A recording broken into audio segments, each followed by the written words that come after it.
عليكم ورحمة الله وبركاته. حامدا ونصلي أما بعد. அளவற்ற அருளாளனும் நிகரற்ற அன்புடையமாகிய அல்லாஹ்வின் திருப்பெயரால் துவங்குகின்றேன். எனதருமை இஸ்லாமிய சொந்தங்களே, நம்ம இன்னைக்கு பார்த்தோம் அப்படின்னு சொன்னால் ஹகீகத்து சியாம், அதாவது நோன்புடைய முக்கியமான நோக்கம் என்ன அப்படின்ற பற்றி நம்ம தெரிஞ்சுக்கிறோம். அல்லாஹ் சுப்ஹானஹு வ தஆலா சூரா பக்ராவில் 183வது ஆயத்தாக சொல்லி காட்டுகின்றான், யா அய்யுஹல்லதீன ஆமனூ குதிப அலைக்குமுஸ் ஸியாமு கமா குதிப அலல்லதீன மின் கப்லிக்கும் லஅல்லக்கும் தத்தகூன். ஈமான் கொண்டோர்களே, உங்கள் மீது நோன்பு என்பது கடமையாக்கப்பட்டுள்ளது, எவ்வாறு உங்களுடைய முன்னோர்களின் மீது இந்த நோன்பு என்பது கடமையாக்கப்பட்டுள்ளதோ. இதனுடைய முக்கிய நோக்கம் என்ன? லஅல்லக்கும் தத்தகூன். இந்த ஆயத்தை நம்ம ஒரு தடவை பிரித்து பார்த்தோம் அப்படின்னு சொன்னால், இந்த ஆயத்தை நம்ம ஒரு தடவை அலசி பார்த்தோம் அப்படின்னு சொன்னால் நமக்கு ஒரு விஷயம் தெரிகின்றது. நம்முடைய மீது மட்டுமல்லாமல் நம்மளுடைய முன்னோர்கள் மீது இந்த நோன்பு என்பது கடமையாக்கப்பட்டிருக்கிறது. எங்கே? அல்லாஹ் சுப்ஹானஹு வ தஆலா குர்ஆனில் மரியம் அலைஹிஸ்ஸலாம் பற்றி சொல்கிறான். அவர்கள் நோன்பு இருப்பதாக மக்களுக்கு சொல்லி அல்லாஹ் சுப்ஹானஹு வ தஆலா அவர்களுக்கு கட்டளையிடுகின்றான். அது மட்டும் இல்லாமல் ஜக்கரியா அலைஹிஸ்ஸலாம் அவர்களுடைய வரலாறை பற்றி பார்க்கும்போது அவர்களும் நோன்பு இருந்ததாக 3 நாட்கள் யாரோடும் பேசாமல் இருப்பதே அவர்களுடைய நோன்பு என்பதாகவும் அல்லாஹ் சுப்ஹானஹு வ தஆலா நம்மளுக்கு குறிப்பிடுகின்றான். இப்போ நம்மளுடைய டாபிக் வந்தோம் அப்படின்னு சொன்னால் ஹகீகத்து சியாம், அதாவது நோன்புடைய முக்கியமான நோக்கம் என்ன? அல்லாஹ் சுப்ஹானஹு வ தஆலா சொல்கின்றான், லஅல்லக்கும் தத்தகூன், உங்களிடத்தில் தக்வா ஏற்பட வேண்டும். தக்வா என்பது என்ன? தக்வா என்பது ஒரு இதிலிருந்து விலகி இருப்பது அல்லது தன்னைத்தானே காத்துக்கொள்வது. இதை தக்வா என்று சொல்வார்கள். ரசூல் ஸல்லல்லாஹு அலைஹி வஸல்லம் அவர்கள் சொல்கிறார்கள், கூ அன்ஃபுஸகும் வ அஹ்லீகும் நாரா, உங்களையும் மற்றும் உங்களுடைய குடும்பத்தார்களையும் நரகத்துடைய நெருப்பிலிருந்து காத்துக்கொள்ளுங்கள். கூ அப்படின்னு சொல்லும்போது அது ஒரு கட்டளை, ஒரு செய்கையாக அது இருக்குது.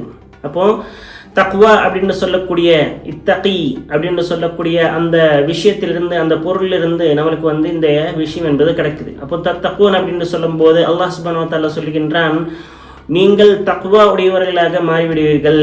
தக்வா உடையவர்களாக மாற வேண்டும் என்பதற்காக வேண்டி அல்லாஹ் சுப்ஹானஹு வ தஆலா என்ன செய்கின்றான்? இந்த நோன்பை நம் மீது கடமையாக்கி வைத்துள்ளான் அப்படின்னு சொல்லிட்டு நம்மளுக்கு சொல்லப்படுகின்றது. அப்போ இந்த ரமலானுடைய மாதம் என்பது நமக்கு ஒரு ட்ரைனிங் மாதிரி. ட்ரைனிங் அப்படின்னு சொன்னால் தக்வாவை எப்படி பெறுவது அப்படின்றதுக்காக வேண்டி ஒரு ட்ரைனிங் எடுப்போம்ல, அந்த ட்ரைனிங்காக வேண்டி இது இருக்குது. அதனால தான் ரசூல் ஸல்லல்லாஹு அலைஹி வஸல்லம் என்ன சொல்கிறாங்க, மல்லம் யதஅ கௌல ஸூர் வல் அமல பிஹி ஃபலைஸ லில்லாஹி ஹாஜத்துன் அன் யதஅ தஆமஹு வ ஷராபஹு, ரவாஹுல் புகாரி. அதாவது யார் ஒருவர் கெட்ட செயல்களையும் கெட்ட சொல்லுகளையும் விடவில்லையோ அவர்கள் உண்ணாமல் இருப்பதும் பருகாமல் இருப்பதும் அல்லாஹுக்கு தேவையில்லை அப்படின்னு சொல்லிட்டு ஒரு ட்ரைனிங் உடைய ஒரு பீரியடாக, ட்ரைனிங் உடைய ஒரு அங்கமாக இந்த விஷயத்தை சொல்லி காட்டுகிறார்கள். நாம் கெட்ட விஷயங்களிலிருந்தும் கெட்ட வார்த்தைகளிலிருந்தும் தூரமாக இருக்க வேண்டும் அப்படின்னு சொல்லிட்டு இந்த ஹதீஸ் என்பது நமக்கு கூறுது. அந்த ஹதீஸில் வரக்கூடிய விஷயத்திற்குரிய அர்த்தம் என்னவாக இருக்குது? நாம் தக்வா உடையவர்களாக மாற வேண்டும். முந்தைய நாட்கள் மாதிரியே இந்த மாதமும் கழிக்காமல் மாறாக நாம் நல்ல விஷயங்களை மட்டுமே பேச வேண்டும், நல்ல விஷயங்களை மட்டுமே பார்க்க வேண்டும், நல்ல விஷயங்களை மட்டுமே செய்ய வேண்டும், நல்லதின் பக்கமே நடக்க வேண்டும் அப்படின்னு சொல்லிட்டு நம்மளுக்கு இந்த ஹதீஸ் என்பது வலியுறுத்துகின்றது. இந்த ஹதீஸை நாம் பார்த்தோம் என்று சொன்னால் இன்னும் டீப்பாக போகிறோம். என்னது? அல்லாஹ் சுப்ஹானஹு வ தஆலா சொல்றான், ரசூல் ஸல்லல்லாஹு அலைஹி வஸல்லம் அவர்கள் சொல்கிறார்கள், இன்னும் டீப்பாக போய் புகாரியுடைய ரிவாயத்து 1904வது ஹதீஸாக வருது. யாராவது ஒரு ஆள் உங்ககிட்ட சண்டை போடுறாங்க அப்படின்னு சொன்னால், சண்டைக்கு வர்றாங்க அப்படின்னு சொன்னால் நீங்கள் என்ன பண்ணீங்க? அவங்கள்ட்ட சண்டை போடாதீங்க.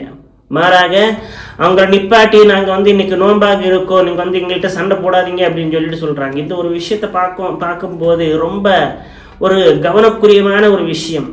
அதாவது நம்ம கவனத்தில் எடுத்துக்க வேண்டிய ஒரு விஷயம். ஏன் அப்படின்னு சொன்னால் இப்படி நம்ம பண்ணுகிற போது நமக்கு என்ன ஆகுது அப்படின்னு சொன்னால் கெட்ட விஷயம் வராது. சைக்கலாஜிக்கலாகவும் நம்ம சிந்திச்சு பார்ப்போமே, ஒரு விஷயம் கெட்டது வரும்போது, கெட்டதை நாம் கேட்கும்போது, கெட்டதை நாம் பார்க்கும்போது, கெட்டதை நாம் செய்யும் போது, கெட்டதின் பக்கம் நாம் நடக்கும் போது, கெட்டதை யோசிக்கும் போது என்னவாகுது, நம்மளுடைய சிந்தனைகளும் அப்படியே மாறுகின்றன, நம்மளுடைய நடவடிக்கையும் அப்படிதான் மாறுகின்றது.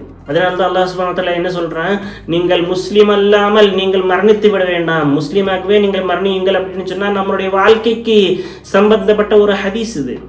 அதாவது அல்லாஹ் சுப்ஹானஹு வ தஆலா சொல்லக்கூடிய இந்த வசனத்துக்கு அர்த்தம் என்ன, நீங்கள் வாழ்நாள் ஃபுல்லும் நீங்கள் என்ன பண்ணுங்கள், நல்லவராகவே இருந்தீர்கள் என்று சொன்னால், முஸ்லீமாகவே இருந்தீர்கள் என்று சொன்னால் உங்களுடைய இறுதி கட்ட நேரமும் எப்படியாக இருக்கும், நல்லதாகவே இருக்கும், ஒரு முஸ்லீமாகவே இருப்பீர்கள் அப்படின்னு சொல்லிட்டு அல்லாஹ் சுப்ஹானஹு வ தஆலா இதில் சொல்லி காட்டுகின்றான். எனவே எனது இஸ்லாமிய சொந்தங்களே, நாம் கழிக்கக்கூடிய இந்த ரமலான் மாதம் மிகவும் ஒரு பாபர்க்கத்தான ஒரு மாதம்.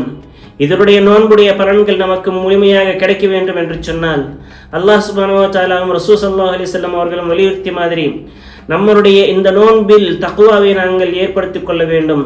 நம்முடைய மனது என்பது தக்வாவை இறையச்சத்துடன் எனது ஜொலிக்க வேண்டும் என்று வேண்டிக் கொண்டவனாக எனது இந்த உரையை நிறைவு செய்கின்றேன். ஆமீன். வாஹிர் அல்ஹம்துலில்லாஹி ரப்பில் ஆலமீன். அஸ்ஸலாமு அலைக்கும் வரஹ்மத்துல்லாஹி வபரகாத்துஹு.